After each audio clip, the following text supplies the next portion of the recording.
Welcome to Moto Kups.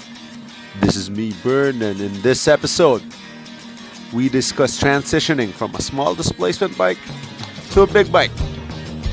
I discuss the hopes and fears that we may have in doing so.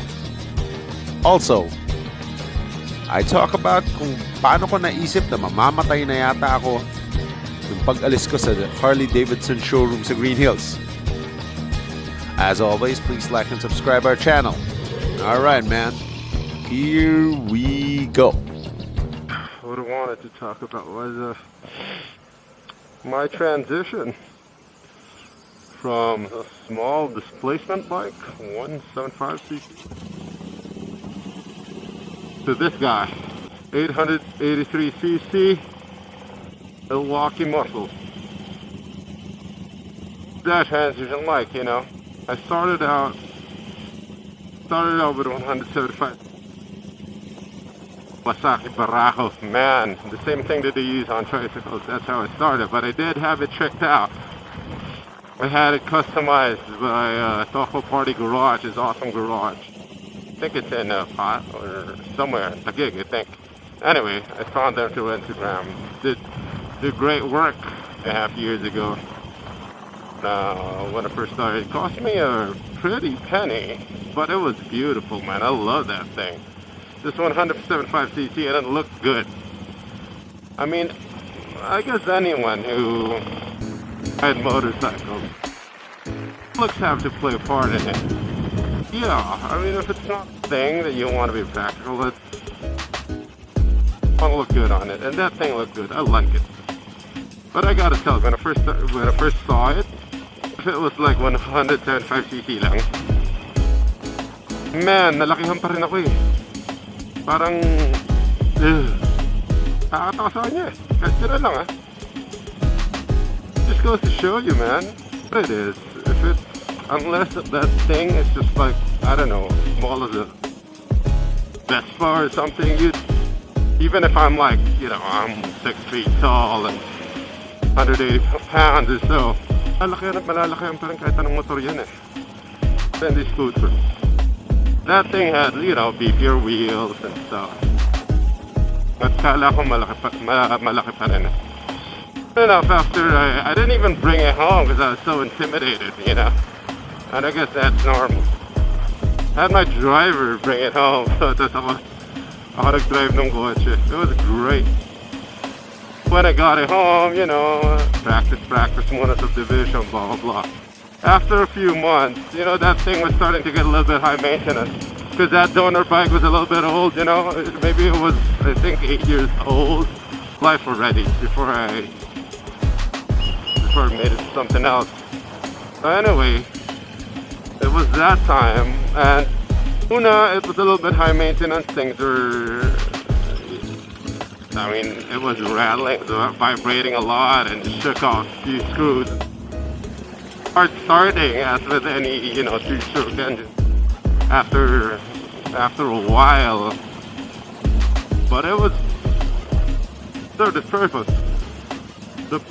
One of the biggest things about it too was, you know, sa Commonwealth, I was barely getting it to 65, 60 speed limit then, and it was the engine was already quiet. It felt like it was already getting maxed out at that age. And you know, say what you want, man. Sometimes pag nasa motorsiklo ka tapos masyado kang mabagal, delikado din eh.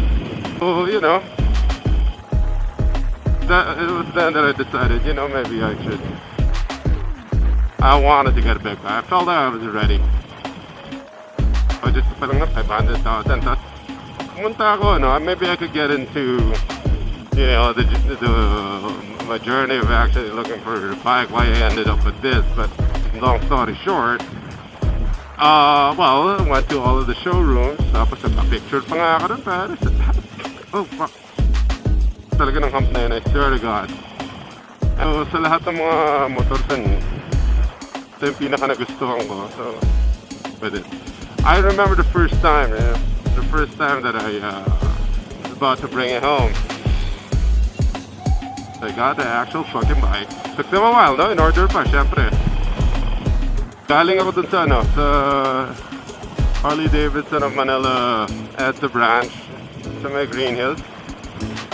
Tapos nakapila pa sila doon. They were all saying, you know, congratulations to the general manager and the shit. I was talking to them. I was like, so took my helmet. I was like, God damn it. Okay. And the last thing I wanted to do was, of course, riding it from the lot. Kasi templang agad ako, which was actually, in my head, I was like, okay, well, that's a possibility. That's a real possibility. It's a really good possibility of that happening. Riding it off the lot, and I was like, okay. Started. You know, the good thing is, before I got that bike, I went to Honda Riding Academy. Wait, pero you know, the training started to kick in. Marunong man ako magmotor kahit pa paano eh. Siyempre, yung fear mo dyan is, number one, yung ganang kabigat ng bike. This is like, kaya ba ako 550 yata ate. Yung dry weight niya. Number one, paano pag, sabi raw, totoo naman sinabi nila, pag uma-under ka, magaan na eh. Pero ang tanong, paano pag tumigil ka? Tumigil ka, hindi mo naman dapat karga yung buong weight din ng motor sa legs mo eh. In fact, the only time that you'll really feel the weight is siguro pag nakatigil ka, tapos may tapos naka siya, hindi siya nakabalance, more of nandun siya sa right, and then you'll need, you know, and then baka kailangan mo ng konting tulong. But, you know, nag-workout naman ako. Naman ako sa kaded. So, feeling ko naman kaya ko. I mean, kung titingnan mo lang kung ano yung profile ng mga ibang big bike eh, no? Hindi naman lahat yan fit. In fact, bihira nga sa mga, lalo pag Harley, bihira nga dyan yung fit. Tayo kung kaya nila yun, kaya ko rin. Siguro may ganun akong confidence. And honestly, hindi ko naman siya naramdaman. Bumalik yung ganun fear nung nandun na ako na parang fuck. Kasi yun yung pinaka nakakahiya, diba? Nandun ka sa traffic, tapos bigla mababagsak mo yung bike mo, tapos lahat nakatingin sa'yo, tapos di umaangat, ganyan, nakaskas mo yung bagong bike. Siyempre, yun nakakahiya eh. Yeah, pagdating dun sa bigat, no. I mean, ako ngayon nasa flat foot ko to. Pero syempre, kung bibili ka, if you're gonna transition from a small displacement bike to a big bike, may confidence pa rin if you can flat foot it. If you're like beginner bike, I don't care. If it's a beginner bike, pare, kailangan mo talaga i-flat foot yan. Huwag kang bibili ng hindi. Ngayon, kung small displacement bike to bigger bike, kailangan bang i-flat foot? It'll be better. Or at least tiptoe, pare. I mean, kung maliit height mo, shit, sorry. I'm just giving you tips, man. But I would hope na mas kailangan mong sana mapa-flat foot mo, or at least tiptoe or whatever. Pero again, that part would barely factor in yung weight. Mayroon siya pag i-atras mo yung motorsiklo and all that, pero you don't have to be scared about that part. Now, second fear that riders usually, when they transition from a small display bike to a bigger bike, yung throttle. Takot yung mga tao na baka mamaya ma-twist nila yung throttle, tapos boom, mga tao tayo sila. Well, sure, pwede ka talagang mamatay doon kung mangyari yun, I guess. The assumption here is that if you're transitioning from a small to lighter bike, marunong ka na eh. Kuha mo na yung sa throttle control. Ako, nung nandun ako, that was also a fear. I figured na, okay, in my head, I was like, God damn it, don't squeeze it too much. But then again, ganun din yun eh. Hindi mo naman tatapakan bigla yun eh. And even, let's say, yung takot dyan is, paano pag malabak, mas bigla mong mapiga, ganun.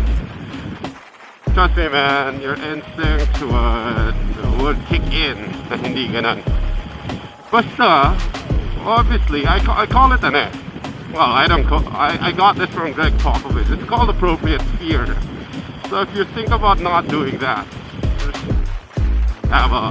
by that time you should have watched a lot of YouTube videos already of how to handle it. People like risk, you know? Don't squeeze it, don't put your weight on it too much. By risk, that won't happen, trust me. I had that fear also, yung unintentional squeeze. Ilang beses ba sa akin nangyari yan? Pare, never pa. Never.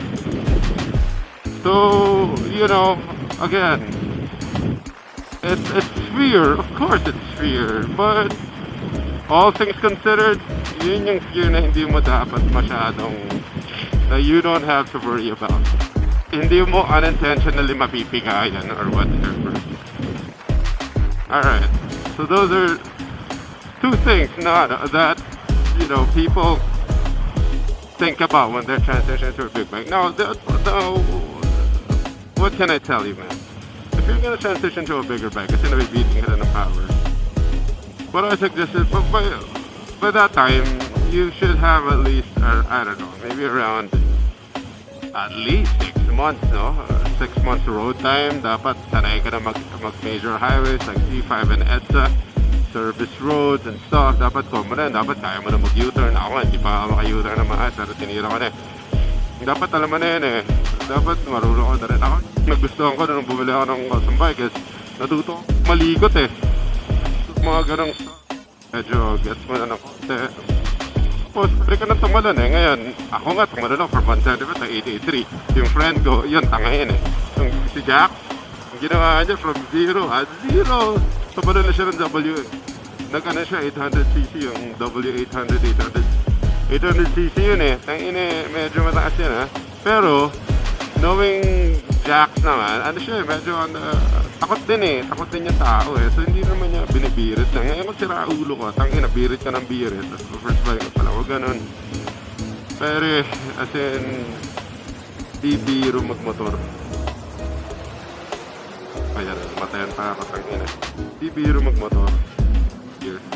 Don't worry too much about it, man. As in, ang sigurado is, kaya mo yan. Yan, sigurado yun. Sigurado ako na kaya mo yung dalhin yan. Especially kunwari kung galing ka sa 175 or 150 or 110 tapos mag 400 ka lang. Para hindi ko nakalaki yung difference yan. Full tank! Alright. Okay. Anyway, talong ka lang pare. Huwag kang matakot. Parang ano yun eh. I'm telling you, man, the difference between a small displacement bike to a big displacement bike, maybe it's around, I don't know, man, just 30% difference. Kasi motor pa rin naman yan, fine, mas mainit, fine, mas mabigat ng konti, pag nilalakad, mas magana. Alright, my poops, that's our show. If you have questions about getting a big bike, just leave it on the comment section below. As always, please like and subscribe. Alright, my poops, ride safe.